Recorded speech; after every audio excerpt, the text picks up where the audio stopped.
Hello and welcome to Model Aviation Live. I'm your host, Jay Smith, Executive Editor of Model Aviation and Park Pilot. Our show today is being pre-recorded to accommodate our guests, but I do encourage everyone to still comment.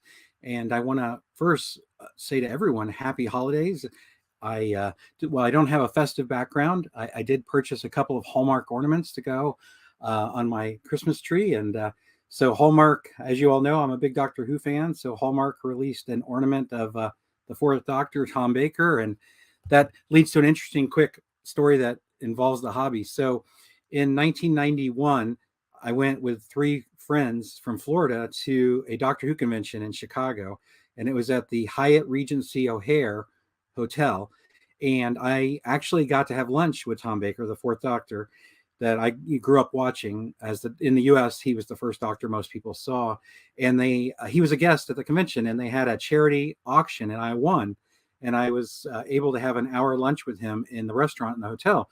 So fast forward 18 years, and I work at AMA, and I get to go to the iHobby trade show for the first time, and it was held at a convention center right next door to the hotel, to the Hyatt Regency O'Hare. So it was interesting after 18 years to be back in the same area. And as it turned out, I even had breakfast with Horizon Hobby in the exact same restaurant in the Hyatt Regency O'Hare. So 18 years later, it looked pretty much the same. But it was just interesting to go to the iHobby show for the first time and be back there where I went to the Doctor Who show. And if you're not familiar with the iHobby show, it was a really great show because they brought stuff from everything that what a hobby shop might carry. So they had, plastic model kits at the show and trains and everything that you could imagine, some even like toy figures and different things. So it was kind of neat to go to a trade show and see some stuff that are hobby related that a hobby shop might carry, but not, directly what we normally might think about as far as RC or free flight or control line. So anyway, happy holidays. I'm excited. This is the last show of the year. Obviously, it's gone by quickly. And I want to talk to you a little bit, firstly, to remind you that the digital edition is now available. So that's the January issue. And in the January issue and on the cover, we have a story about the Indiana Warbird campaign. And you probably are aware that that's been a long-running event here at AMA. And the photo that you're looking at on the cover was actually taken by our own Matt Ruddock of AMA Air and podcast fame. And it's kind of a big deal. I mean, the event's always a big deal, but it's kind of a big deal because this year was the last year that both Dennis and Linda Crooks would be running the event. They are basically retiring and trying to spend some time just enjoying the hobby. So they are stepping down from running the event. So we definitely wanted to kind of share a little bit of history on the event and cover the event. The event will continue. There will be the event next year at AMA, but it will no longer be called the Indiana Warbird campaign. It'll be called Air Power over the IAC. And IAC, of course, is the International Aero Modeling Center here in Muncie, Indiana. So that is our cover story, is about that. But we also have a story in there that we shared with you last month on Model Aviation Live about the U.S. drone soccer, and that's in there.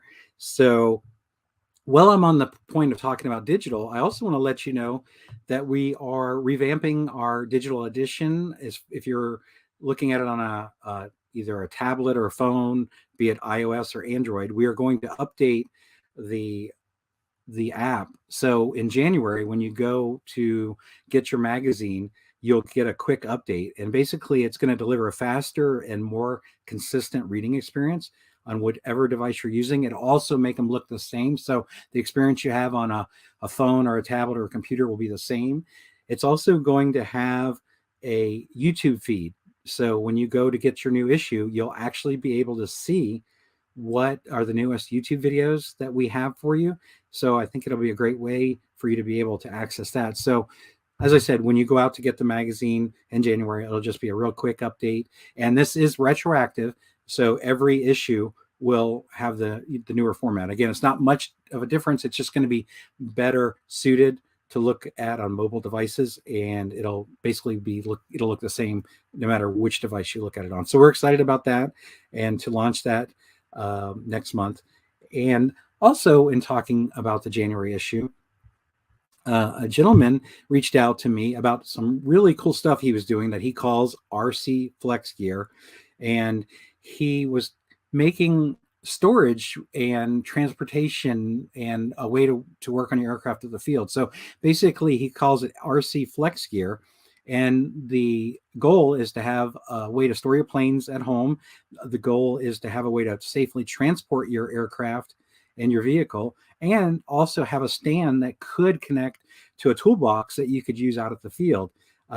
So the gentleman who I'm talking about, I asked to join us on the show so we could talk a little bit more about his article. Because obviously, if you're a digital subscriber, you can see his article now. And if you're a print subscriber, you'll be able to see his article later this month. But I believe his article will also be available on modelaviation.com, and that should be available now. So let me bring out Ed Smetak so he can talk to us about his RC FlexGear. Hi, Ed. Hey, Jay. Thanks for having me. Thanks so much for joining us, especially while you're on vacation in Nashville. Yeah, I'll make a disclaimer right up front that, we're in Nashville for a few days. And last night I went to see the original Chicago in concert. So forgive me if I look a little bit, quote, tired, unquote. So, Ed, for those that may not be familiar with you, let's start out, if you would, tell me a little bit about your background in the hobby, how you got started, and what areas of the hobby you participate in. Just kind of give everybody a little bit of a backstory. Yeah, well, I'm an engineer. I worked for Exxon, the oil patch, for lots of years, and flying RC is something I wanted to do from when I was a kid in junior high and high school. And back then, I didn't have the funds, and I sort of didn't have the knowledge, and it was tough to get started back then. So sort of about probably in the 70s, I got back into the hobby again, and I'm by no means an expert flyer. I'm sort of a Sunday flyer. I just enjoy going out. I fly mostly 60 two-stroke 90 size four-stroke planes, and my passion is building. So that's really at 50% of the fun of the hobby for me. Fun of the sport is building, and I'm a very meticulous builder, and so I try to do what I can to protect my aircraft, and that's sort of what led me into developing some ideas on this, what I call RC FlexGear. So, how long have you been involved in the hobby, Ed? Since the 70s, so that's more decades than I care to remember. I like I said, I'm a builder, and I probably built most every Great Plains kit that you can imagine. If you're familiar with those, they don't make them anymore, and I built some Goldbird kits as well. So I try to get out and fly as much as I can. I'm busy. I'm retired now, but when I was working, I would get out maybe once a month, kind of flyer. But now I'm getting out on a much more regular basis. So I just love the sport, and it's one of my great passions. So, what is it about building that really makes that a passion for you? Well, like I said, I'm an engineer. I like to do stuff with my hands. So just sort of doing building planes and customizing them, I take great joy in. And I guess if you read my article, you also read that I sort of took a 15-year hiatus from the hobby. My wife and I had a daughter probably 25 years ago, and so I took actually about 10 or 15 years off to help to partner up with my wife to raise her. And actually, I had 4 nice planes. I hung them on the ceiling, and I got rid of most of my equipment. And then when I retired last year, I said, man, I'm getting back in the sport. And so the first thing I did, I said, well, I wanted to search for a good kit to build. and I found it in Bruce Tharp Engineering out on the West Coast builds a great kit called the Venture 60. And man, it's a wonderful kit. So I bought that kit and I started working on it, and I got the wing done. And then it's like, well, man, I didn't have any place to set the wing. And then I started working on the fuselage. And it's like, I need somewhere to sort of mount that fuselage so I can work on it. And then got to thinking, how am I going to get this out to the field? So I used to have a bunch of stands made out of PVC pipe. I think that's probably a typical thing that a lot of guys do to make stands to put in the back of their car and then to take them out in the field. But I wanted something a little bit better. I wanted something that number one could hold the airplane while I'm working on it in my shop. And then I wanted to take that same stand and be able to use it out in the field. And we have benches out at the field, as many people do, but I also have a portable toolbox stack. So I said, man, it would be nice if this stand could mount on the top of that toolbox stack. And then you can just kind of roll that out and set it up at the field and put your plane on top of it. And it's just like the ideal height to work on it, to mount the wing, flip it upside down and stuff. But then it's like, okay, well, that's good. I'll design a stand and make it so it can easily mount securely on top of a toolbox stack. It's like, well, now how do I get that in my car in the back of my SUV cargo area so it doesn't slide around? So I came up with this idea of making a skid. And of course, I gave it the name RC Flex Skid. And the stand I called RC Flex Stand. So the skid just sits on the back of the cargo area of my my Subaru Outback. And oh, great. You have a picture of it there. So yeah, you can see it sitting in the stand. And if you look in my car, you can see that skid sitting there. And so you can see that the wing will just sit right inside between the skid rails. And then it's real easy to just grab those two red handles on the stand. And even for an old guy like me, it's balanced and it's solid. And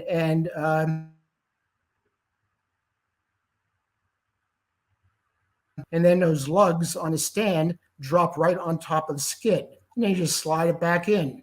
And then I use spring clamps to kind of lock it there. So it's very secure. It'll survive our field. I belong to the Northwest Houston RC Club, and we're out literally in the middle of a cattle pasture, and it's bumpy. But so that plane sitting there on that skid just keeps everything secure. You can see my toolbox is sitting there to the left of it. Everything packs in nicely into the back of my car. Nothing moves around. Everything's protected. So that was sort of the idea of coming up with the stand and the skid. So then I was telling you, I started building my wing. It's like, man, I'm back in my shop and I need to set my wing somewhere.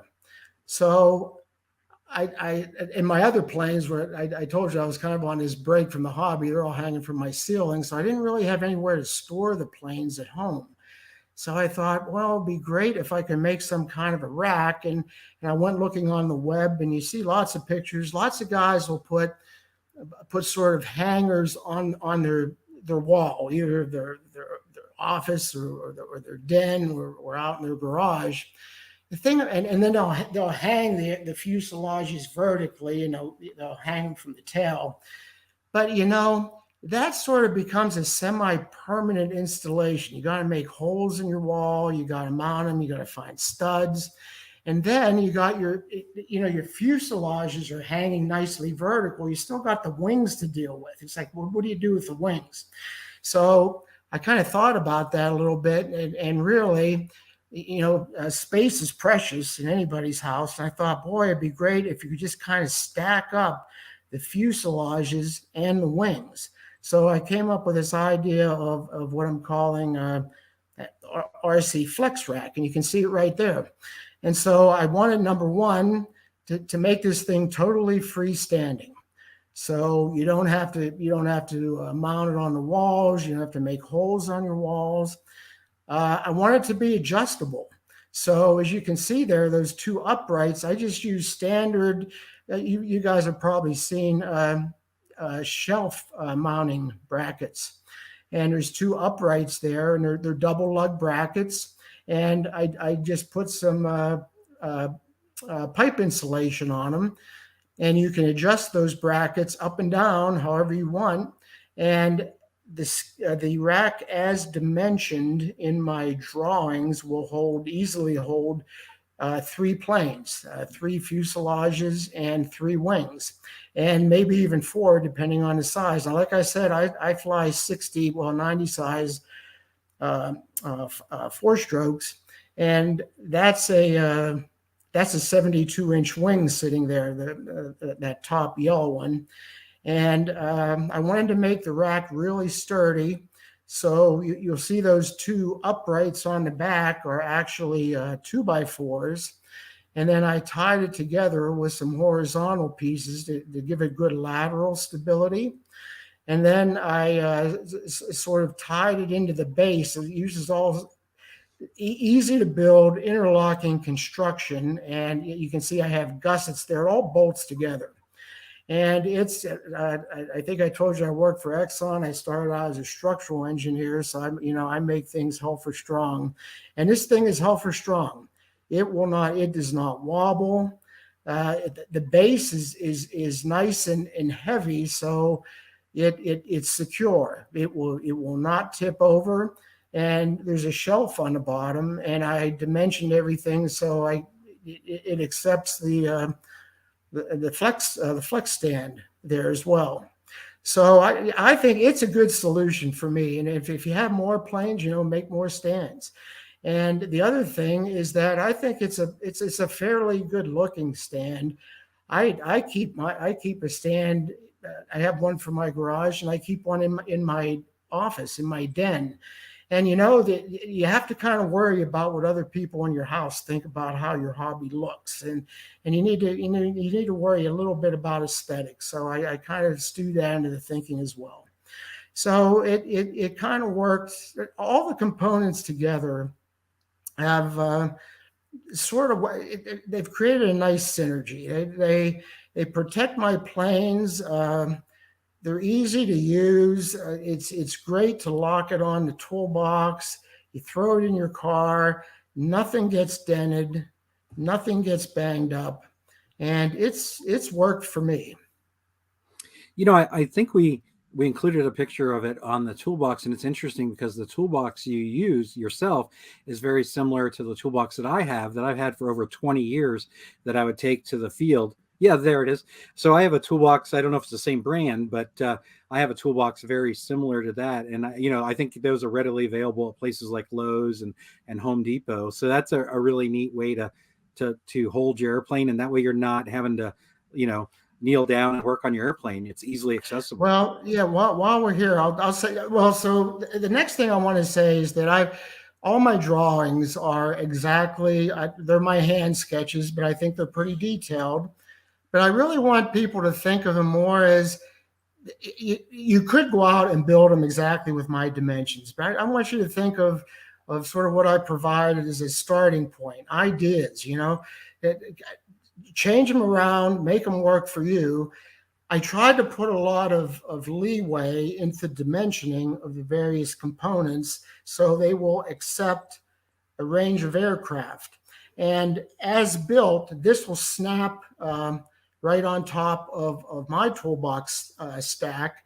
And it's neat because my toolbox stack has there's a grab handle on the top that flips up. So what I did is I made a couple grips that grip around that handle.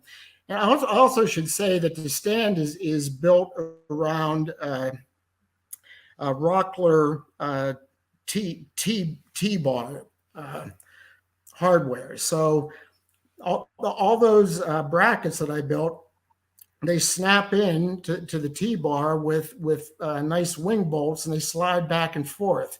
So everything is very adjustable. And you can see those two little gray uh, uh,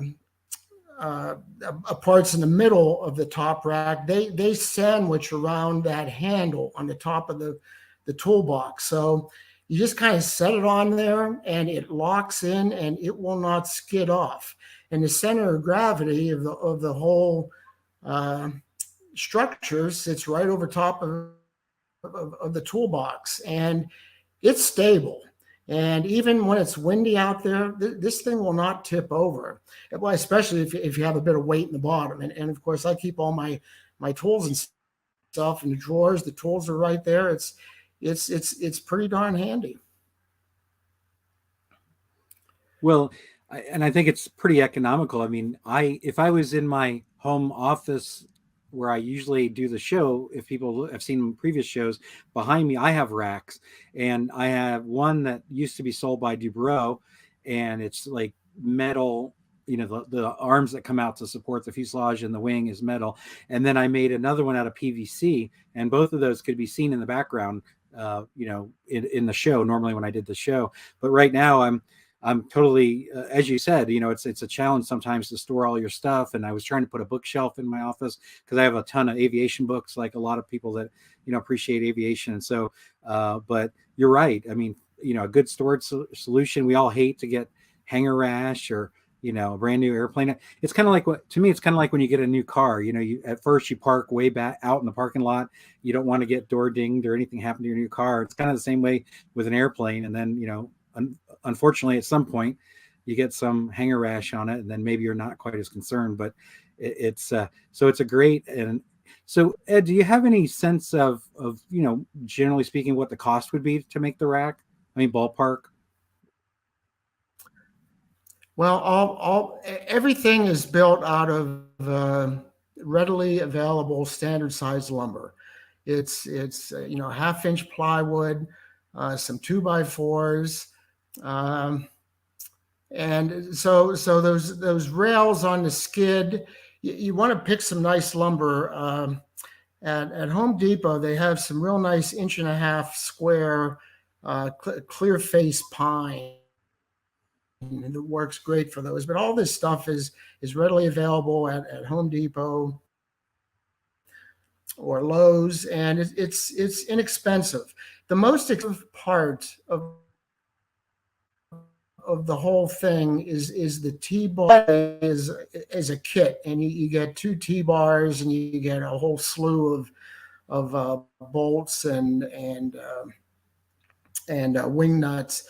And I think they run maybe around $50 or $60. So that's going to be the most expensive part of the whole project. Other than that, everything is just off the shelf lumber.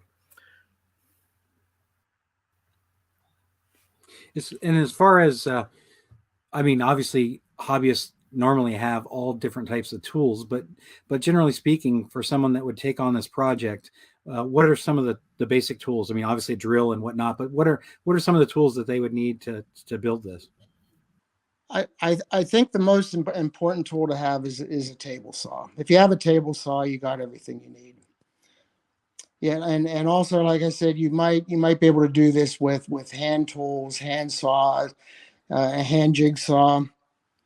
The cuts may not be as nice, but you can probably make do. And when you made the stand, especially, I mean, is this a afternoon project? Did it take you a couple days? I mean, typically, what kind of time frame would people look at to build it? The biggest time sink for me was coming up with a design. I think I would say you could make you could make all the components in probably a week of evenings. Okay.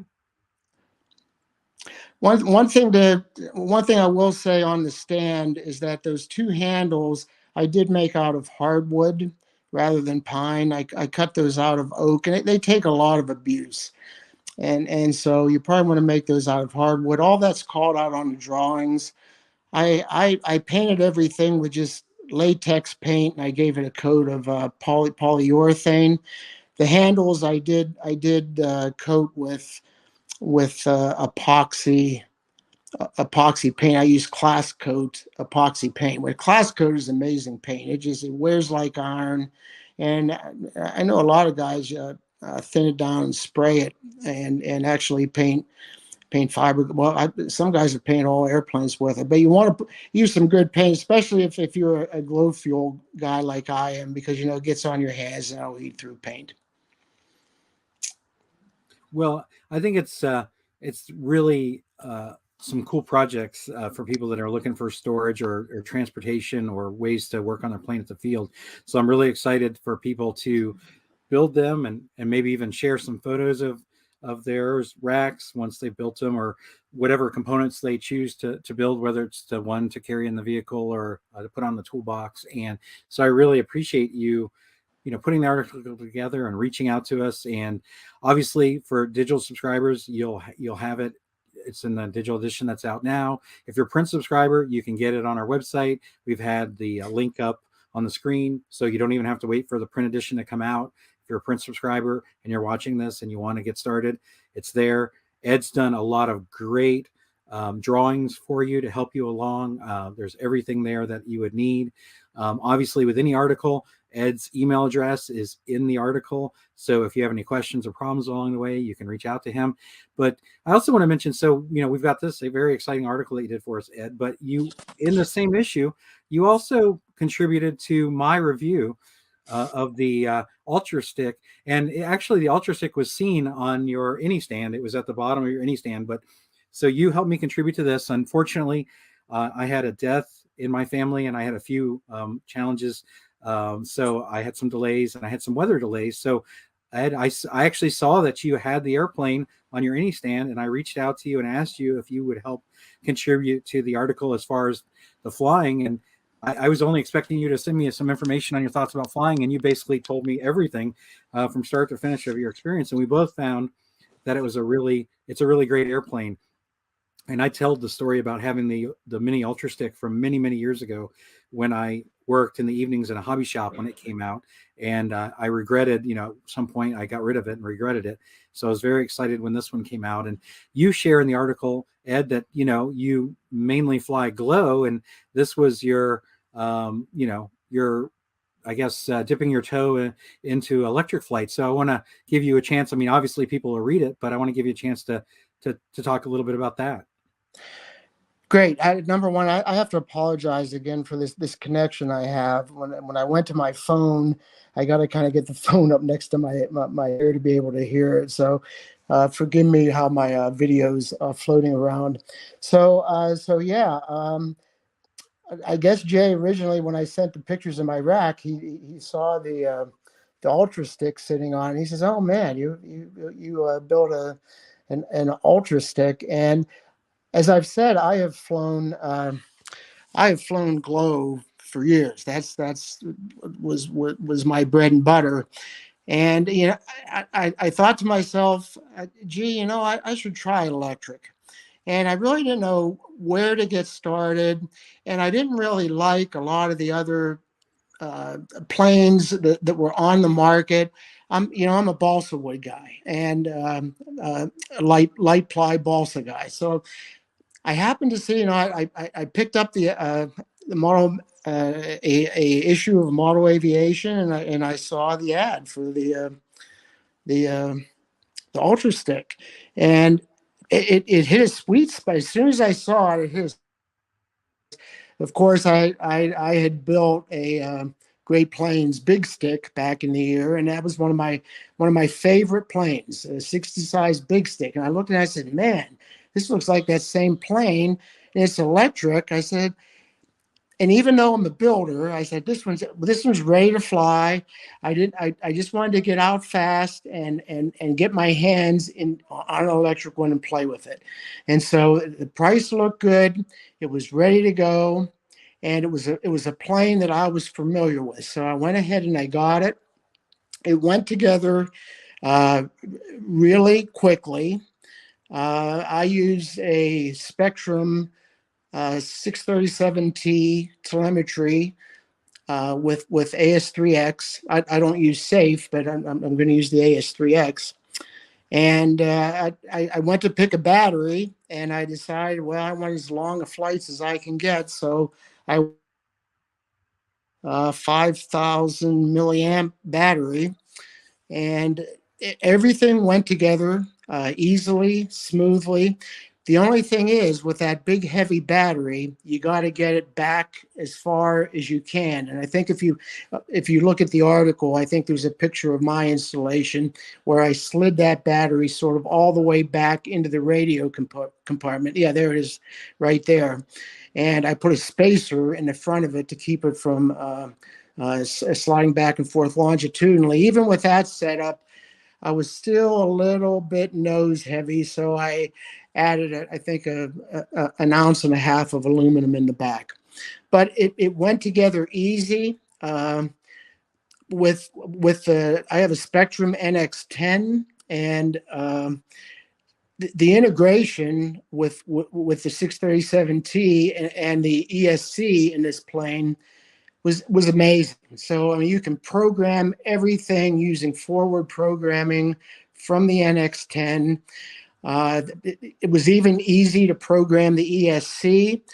That this ESC and motor has reversing, so it was easy to set up with a flip of a switch to reverse the prop.